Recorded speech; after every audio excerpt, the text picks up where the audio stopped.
अगर आप सस्ते में अपने घर और किचन को चमकाना और महकाना चाहते हैं तो सिर्फ एक ऐसा जादुई क्लीनर पूरे महीने का बनाकर रख लीजिए। आपको किचन की चिकनाई, चूल्हा या बर्तन साफ करने के लिए अलग क्लीनर, बाथरूम की टाइल्स को साफ करने के लिए अलग क्लीनर, घर के टाइल्स, मार्बल के फर्श को चमकाने के लिए अलग अलग क्लीनर्स खरीदने की जरूरत नहीं पड़ेगी। बिल्कुल सस्ते में आपका पूरा घर लश्कारे मारेगा। सफाई की आपकी हर प्रॉब्लम सॉल्व हो जाएगी। आज की वीडियो में शेयर किए गए kitchen cleaning tips and tricks, house cleaning tips and tricks आपके कामों को निहायत आसान बना देंगे। अस्सलामुअलैकुम friends, welcome back to my channel tips and tricks with Hina. आज की पहली टिप बहुत ज्यादा यूजफुल है, जो कि हमारी मनी सेविंग भी करेगा, टाइम सेविंग भी करेगा। इस तरह की जो आलू प्याज की बोरियां होती हैं उसका पीस मेरे पास मौजूद है। अगर आपके पास सब्जियों के मैश बैग होते हैं तो आप उसका भी रीयूज कर सकते हैं। आपने सिंपली इसको 2-3 लेयर्स में फोल्ड कर लेना है ताकि जो इसकी किनारियां हैं वो अंदर को मुड़ जाएं। उसके बाद आपने नीचे से इसको प्लेट्स देनी है, जिस तरह से आप देख रहे हैं। इस तरह से जब प्लेट्स दे लेंगे ना तो ये एक फ्लावर की तरह बन जाएगा। अब आपने इसको बीच में से टाइट पकड़ना है और एक रबर बैंड से इसको बांध दीजिए, या फिर आप किसी भी रस्सी, धागे, डोरी से भी इसको अच्छे से टाइट करके बांध दीजिए ताकि ये खुले ना। ये जो है ना एक बहुत ही यूजफुल सी चीज़ हमारी बनकर तैयार हो जाएगी और बिल्कुल फ्री में बनकर तैयार हुई है, क्योंकि इस तरह के मैश बैग्स हमारे पास काफ़ी ज़्यादा पड़े हुए होते हैं, तो आप इसको रीयूज कर सकते हैं। तो देखिए इसके ऊपर मैंने एक डोरी भी लगा दी है ताकि इसको इस्तेमाल करने में ना हमें बहुत ज़्यादा आसानी हो। ये बोरी काफ़ी ज़्यादा हार्श होती है, इसीलिए क्लीनिंग में बहुत अच्छे से काम करेगी। आप इसे एज अ स्क्रबर यूज़ कर सकते हैं। आप इसे बर्तनों को साफ करने के लिए, मांजने के लिए भी यूज़ कर सकते हैं। आप इसे बाथरूम को क्लीन करने के लिए भी यूज़ कर सकते हैं। आप इसे बाथरूम की टाइल्स, वॉल्स और वॉश बेसिन को स्क्रब करने के लिए यूज़ कीजिएगा। आपको अच्छी सफाई भी मिलेगी और आपकी मेहनत भी बहुत ज़्यादा कम लगेगी। और इसका एक और फ़ायदा ये है कि आप इसको हैंग कर सकते हैं ताकि अच्छे से सूख जाए। हमारा नेक्स्ट आइडिया भी बहुत अमेजिंग है। इस तरह के जो शिफॉन के दुपट्टे होते हैं, इन्हें जब हम अलमारी में तह करके रखते हैं तो ये बार बार गिरते रहते हैं, जिसकी वजह से अलमारी बिखरी बिखरी नज़र आती है। तो इन्हें संभालने का एक बहुत ही आसान सा तरीका आपके साथ शेयर कर रही हूँ। सबसे पहले आपने दुपट्टे की जो लेंथ है ना उसको डबल ट्रिपल फोल्ड करके कम कर लेनी है लेंथ को। उसके बाद आपने हैंगर लेना है और हैंगर के बीच में से आपने दुपट्टे को इस तरह से गुजार के एक नॉट लगा देनी है। इसी तरह से आप सारे दुपट्टों की लेंथ को पहले कम करें और उसके बाद आप इस तरह से हैंगर के अंदर इनको ऑर्गेनाइज कर दीजिए। तो देखिए इस तरह से काफ़ी सारे आपके दुपट्टे या स्टॉलर्स या स्कार्फ आप इसी तरह से ऑर्गेनाइज कर सकते हैं हैंगर के अंदर ही। ऐसे दुपट्टों को ऑर्गेनाइज करने के लिए आपको बाजार से कोई भी ऑर्गेनाइजर खरीदने की ज़रूरत नहीं पड़ेगी। सिर्फ हैंगर के अंदर ही आप अपने 7-8 दुपट्टे आसानी से हैंग कर सकते हैं। इस तरह से जब आप इनको हैंग करें अलमारी के अंदर तो ये ज़्यादा स्पेस भी नहीं लेंगे, इनकी लेंथ भी कम हो गई है और ये देखने में भी अच्छे लग रहे हैं, ऑर्गेनाइज लग रहे हैं। तो अलमारी में आप इसको हैंग कर सकते हैं ताकि दुपट्टों को निकालना और रखना आपके लिए आसान रहे। हमारी अगली किचन टिप देख लेते हैं। यहाँ पर मैंने आटा गूंदने वाला तसला लिया है और इसके ऊपर थोड़ा सा मैंने कुकिंग ऑयल डालकर अच्छे से तसले के ऊपर हाथ से फैला दिया है। तो क्या होता है कि अक्सर लोग जब आटा गूंदते हैं तो काफ़ी ज़्यादा आटा तसले के ऊपर चिपका रह जाता है या हाथों पर भी काफ़ी ज़्यादा आटा चिपकता है। अगर आप इस तरह से थोड़ा सा ऑयल तसले के ऊपर लगा लेंगे, हाथों पर लगा लेंगे, तो ना आपका आटा हाथ पर चिपकेगा और ना तसले के ऊपर चिपकेगा और आपका तसला बिल्कुल साफ रहेगा।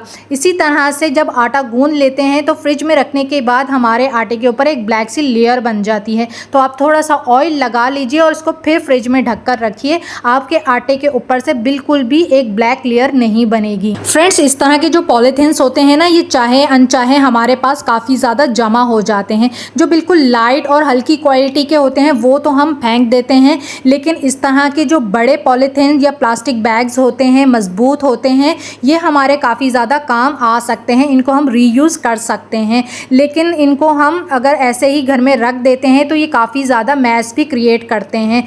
तो इन बड़े प्लास्टिक बैग्स को ऑर्गेनाइज करने के लिए आपने क्या करना है कि अच्छे से इनको पहले फैला लीजिए और इस तरह से ट्रायंगल बनाते हुए आपने इसको ऊपर की तरफ फोल्ड करते जाना है। जैसे समोसा होता है ना, इस तरह से आपने बना लेना है। और फिर इसकी जो ये पॉकेट है ना, इसके अंदर आपने एक जो साइड वाला पीस है उसको इंसर्ट कर देना है।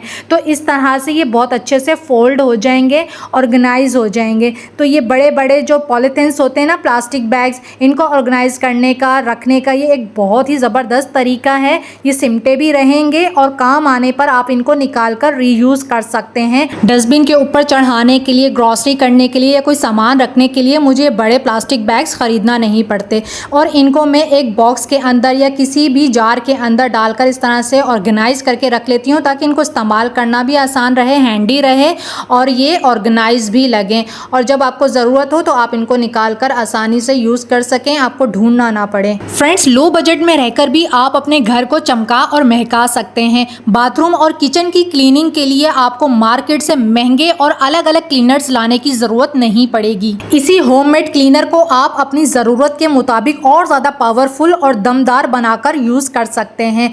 यहाँ पर जो हमने होममेड क्लीनर पूरे महीने का बनाकर रख लिया था, इसे हमने थोड़ा सा बाउल में निकाला है और इसके अंदर हमने 1 चम्मच मीठा सोडा और 2 चम्मच सफ़ेद सिरका डालकर अच्छे से मिक्स कर लिया है। और आप देख सकते हैं ये काफ़ी ज़्यादा पावरफुल क्लीनर बनकर तैयार हो गया है किचन में इस्तेमाल करने के लिए। अगर आपने किचन की ग्रीस को ख़त्म करना है, गंदे चूल्हों को, गंदी दीवारों को साफ़ करना है या डिश वॉश लिक्विड के तौर पर यूज़ करना है तो आप इसके अंदर ये 2 इंग्रेडिएंट्स डालकर एक बेहतरीन सा क्लीनर बनाकर इसे यूज़ कर सकते हैं। यहाँ पर मैं आपके साथ गंदा चूल्हा, स्टैंड और बर्नर्स को क्लीन कर दिखा रही हूँ। आप इसी क्लीनर से ग्रीजी टाइल्स और बर्तनों को क्लीन करने के लिए, चमकाने के लिए भी इस्तेमाल कर सकते हैं।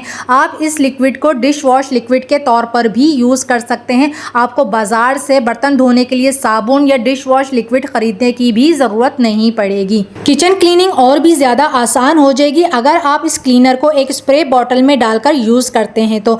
किचन अप्लायंसेस को साफ़ करने के लिए, जार्स को और टॉप काउंटर को क्लीन करने के लिए आप स्प्रे का इस्तेमाल कर सकते हैं। बहुत अच्छी सी शाइनिंग भी आएगी, ग्रीस ख़त्म हो जाएगी और आपके किचन से खुशबू भी आएगी। अब जो ये बॉटल वाला क्लीनर है जिसके अंदर हमने कोई एक्स्ट्रा चीज़ ऐड नहीं की है, इसे आप पूरे घर की मोपिंग के लिए, फ्लोर क्लीनिंग के तौर पर यूज़ कर सकते हैं। बाल्टी के अंदर थोड़ा सा पानी डाल दें और तकरीबन 1 कप आपने ये बॉटल वाला क्लीनर इसके अंदर ऐड कर देना है।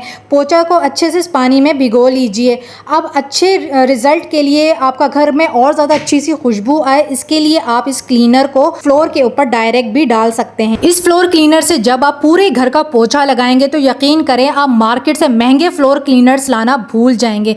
आपके घर का फर्श जिस तरह का भी है, आपके फर्श के ऊपर बहुत अच्छी सी शाइनिंग आ जाएगी, कीड़े मकोड़े और जरासीम का खात्मा हो जाएगा, एक बहुत अच्छी सी और लाइट सी खुशबू भी आपके घर से आएगी। बाथरूम या टॉयलेट को क्लीन करने के लिए हम अलग से क्लीनर्स खरीद कर लेकर आते हैं, जैसे कि हार्पिक या कोई भी तेजाब वगैरह, लेकिन डेली बाथरूम क्लीन करने के लिए आपको किसी महंगे क्लीनर्स की ज़रूरत नहीं पड़ेगी। इसी होममेड क्लीनर को आप अपने बाथरूम और बाथरूम की टाइल्स को क्लीन करने के लिए भी यूज़ कर सकते हैं।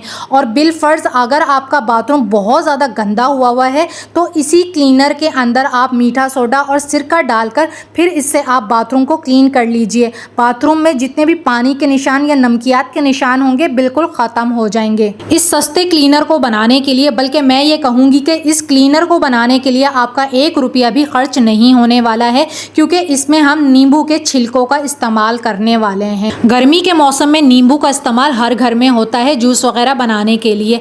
आपने इसके छिलकों को कभी भी नहीं फेंकना है, आप इसको फ्रीज कर लीजिए या फिर सुखा कर रख लीजिए। तो यहाँ पर काफ़ी सारे मैंने नींबू के छिलके लिए हैं और एक पतीली के अंदर पानी डालकर इन छिलकों को मैंने सिर्फ 5 से 10 मिनट के लिए उबाल लिया है। अगर आपके पास साबुन के छोटे छोटे बचे हुए पीसेस मौजूद हों तो वो भी आप तोड़कर डाल सकते हैं, या फिर आप स्किप कर दीजिए, आपने इसके अंदर कोई चीज़ ऐड नहीं करनी है। यहाँ मैंने 2 अलग अलग बर्तनों में छिलकों को डालकर उबाला है ताकि क्लीनर भी ज़्यादा बनकर तैयार हो और इसके अंदर कच्चा पानी हमें डालने की ज़रूरत ना पड़े। उबाल लेने के बाद आपने पहले इसको ठंडा करना है, उसके बाद आपने इसको अच्छे से ग्राइंड कर लेना है। ग्राइंड करने के बाद आपने इसको लाजमी छानना है ताकि क्लीनिंग करते वक्त ये छिलके आपके बीच में ना आए। यहाँ हमें बहुत सारा नींबू का पानी मिल चुका है जो कि काफ़ी ज़्यादा पावरफुल है। इसके अंदर झाग बनाने के लिए आप 4 टेबल स्पून सर्फ यानी डिटर्जेंट के ऐड कर दीजिएगा। अगर आप इस क्लीनर को पूरे महीने के लिए बना रहे हैं तो इसकी क्वांटिटी को बढ़ाने के लिए आपने इसके अंदर कच्चा पानी इस्तेमाल नहीं करना है। पानी को पहले आपने बॉईल करना है, फिर इसके अंदर ऐड करना है। ये हमारा सस्ता नींबू की ताकत वाला ऑल पर्पस क्लीनर बनकर तैयार हो चुका है। इस्तेमाल का तरीका मैं आपको डिटेल में बता चुकी हूँ। किचन की ग्रीस को खत्म करने के लिए आपने इसके अंदर मीठा सोडा और सिरका ऐड करके इसको यूज करना है, और बाथरूम और फ्लोर क्लीनिंग के लिए आप डायरेक्ट इस क्लीनर को यूज कर सकते हैं। ये क्लीनर आपके घर को वही सफाई, वही शाइनिंग और वही खुशबू देगा जो महंगे क्लीनर्स देते हैं। Please like, share and subscribe. Thanks for watching.